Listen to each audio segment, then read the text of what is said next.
मित्रों, विचार संहिता के इस मंच पर आप सबका स्वागत है। मित्रों, आप सबको मेरा प्रणाम। मित्रों, आज प्रश्न यह है कि मानव अपने मन को कैसे मजबूत करे और वो कौन सा तरीका है जिसे देखकर मानव कुछ सीख सके, समझ सके। आपने विशाल समुद्र में शंख को तो देखा होगा, है ना? वो इतने बड़े और विशाल समुद्र में रहते हुए भी कैसे खुद का बचाव करता है, क्या आप जानते हो?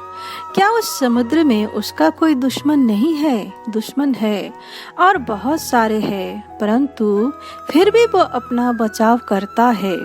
वो अपना पूरा जीवन ही अपने कवच के भीतर ही छुपा कर सुरक्षित रखता है और पूरे जीवन का सपना वो बुनता है। मित्रों, मैं ये नहीं कह रही हूँ कि आप भी शंख बन जाओ, परंतु अपने जीवन को सुरक्षित और मजबूत रखना आप ही का कार्य है। शंख तो एक संज्ञा मात्र है। कैसे शंख बड़े ही धीरे से और चुपके से अपने कवच से निकलकर अपना जीविका वो चलाता है। तो मित्रों, ये तो रही शंख की बात, उसका तो जीवन का चक्र ही ऐसा है। उसके जीने का जो तरीका है वो अति कठिन भी है और सरल भी है।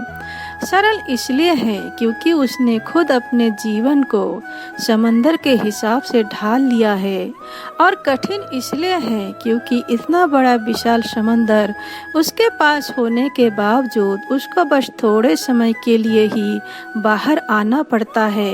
मित्रों, मेरे कहने का तात्पर्य यही है कि मानवपन का जो भाव है उस सही रूपी भावनाओं को बड़े ही सरलताओं में जीने दे, क्योंकि मित्रों, सही और सरलताओं में जो मन में भावनाएं पनपती है वो इच्छा ईश्वर से ही जुड़ा हुआ होता है, अंतर्मुखी होता है। बिना किसी जरूरत के वो बाहर कम ही भटकता है, बिल्कुल ही उस सरल शंख की तरह। मित्रों, मानव के बाहरी मन अति जिद्दी होता है और अहंकार जड़ित ही होता है। यही जिद और यही अहंकार एक दिन उसे के लिए ही दर्दनाक हो जाता है, क्योंकि पहले तो वो किसी का सुनता नहीं है और जब समय के साथ अकल आती है तब उसको बड़ा ही पछतावा होता है। इसलिए मित्रों, मानव अगर अपने मन को सरलतम पथ पर मजबूत कर ले तो इस संसार के विशाल समुद्र के बड़े बड़े विषदंत से वो बच सकता है, बिल्कुल ही उस शंख की तरह।